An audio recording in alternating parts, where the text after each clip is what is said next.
பின்னணி பாடகி எம்.எல். வசந்தகுமாரியின் சில அரிய தகவல்கள் பார்க்கலாம் வாங்க பதிவிற்குள் போகலாம். மெட்ராஸ் லலிதாங்கி வசந்தகுமாரி கர்நாடக இசை பாடகி, பின்னணி பாடகி. ரசிகர்கள் செல்லமா இவரை எம்.எல்.வின்னு அன்பா சொல்வாங்க. ராகங்களின் அரசின்னு இவருக்கு பெயர் உண்டு. தமிழ், தெலுங்கு, மலையாளம், கன்னடம், ஹிந்தி போன்ற மொழிகளில் பல சிறப்பான பாடல்களை பாடியவர். நடிகை ஸ்ரீவித்யா இவரோட மகள். அம்மா அப்பா 2 பேருமே இசை கலைஞர்கள். டாக்டராக வேண்டியவர்.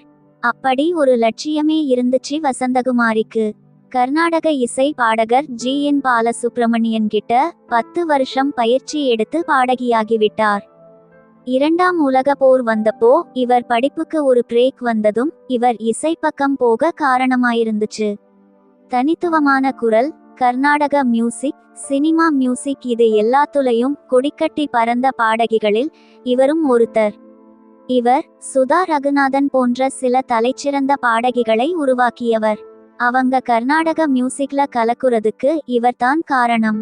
கர்நாடக இசையை சினிமா மூலமா ஜனங்களிடத்தில சேர்க்க முடியும்னு நிரூபித்து காட்டியவர். பாடகி எம்.எஸ். சுப்புலட்சுமி மற்றும் பட்டம்மாள் ஆகியோர் எம்.எல். வசந்தகுமாரியின் காலத்துல இருந்தவங்க. அவங்க காலத்தில் இந்த 3 பேரும் சங்கீதத்தின் மும்மணிகள் என்று சொன்னாங்க.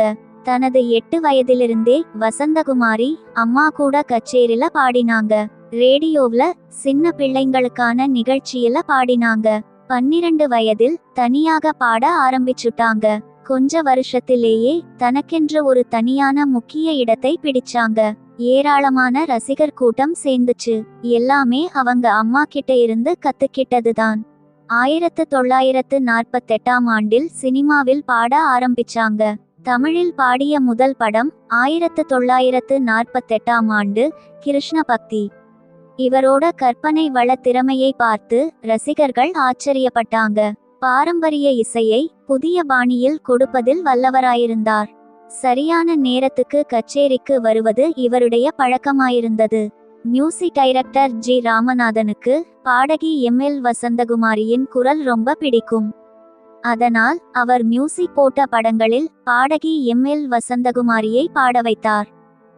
எம்.எல். வசந்தகுமாரி 1951ஆம் ஆண்டு மணமகள் படத்தில் பாடிய எல்லாம் இன்பமயம் மற்றும் சின்னஞ்சிறு கிளியே கண்ணம்மா போன்ற பாடல்கள் மூலமாக இவருடைய குரலின் தனித்தன்மையில் உலகமறிய பிரபலமானார். இராணுவ வீரர்களின் நலவாழ்வு நிதிக்காக பல கச்சேரிகளை சம்பளம் வாங்காமலேயே செய்து கொடுத்தார். 1964ஆம் ஆண்டு சீன ஆக்கிரமிப்பின் போது தன்னோட எல்லா நகைகளையும் நாட்டு நலனுக்காக கொடுத்தார். இது தவிர ஏழை மாணவர்களின் படிப்பு, ஏழைகளின் கல்யாணம் இதுக்கெல்லாம் தனிப்பட்ட முறையில் உதவி செய்திருக்கிறார். 1988ஆம் ஆண்டு சாகுந்தலம் நாட்டிய நாடகத்தை தன் சொந்த முயற்சியால் சென்னை மியூசிக் அகாடமியில் நடத்தினார். சென்னை தமிழிசை பள்ளி மற்றும் இன்னும் வேற கல்லூரிகளில் கௌரவ பேராசிரியராக பணியாற்றியுள்ளார்.